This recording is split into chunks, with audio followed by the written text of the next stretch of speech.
Upline వచ్చేసి సంధ్య madam. అంటే మా మామూల కొడుకు పెళ్ళింటే అమ్మ 2 చీరలు అంటే అట్లా పరిచయం నాకు మేడము. అట్లా వెళ్తే మళ్ళీ బ్లౌజ్ కుడుతుందని తెలిసి నాకు మేడము. అంటే నేను ఇంట్లో పని చేసుకునేది అట్లా పరిచయం వల్ల వేరే బిజినెస్లో కొంచెం పరిచయం అయ్యి మళ్ళీ తర్వాత వెజిటేరియన్ బిజినెస్ గురించి చెప్పింది.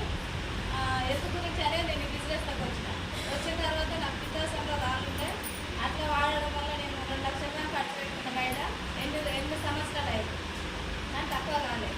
ఇక్కడ వాడడం వల్ల తక్కువ కావడం వల్ల నేను వాడి వేరే వాళ్ళకి చెప్పడం వల్ల నాకు ఈ మంత్ వచ్చి 47,150 రూపాయలు వచ్చింది. ఇళ్ళలో పని చేసుకుంటూ మళ్ళీ టైలరింగ్ కూడా చేసుకునేది.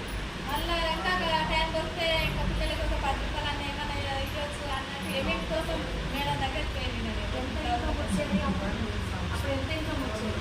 8,000 7,000 వచ్చింది. పిల్లలకు కూడా టైం ఇవ్వాలి కదా, అట్లా అని చేసిన నేను ఇళ్ళ పని. అంటే పిల్లలు చూసుకుంటా నేను మళ్ళీ పంపించి మళ్ళీ పిల్లలు వదిలికొచ్చుకొని మళ్ళీ ట్యూషన్ పంపించి వాళ్ళు ట్యూషన్ పోయినాక నేను 2 జాకెట్లు అన్నీ ఏం చేస్తాను 10 రూపాయలకు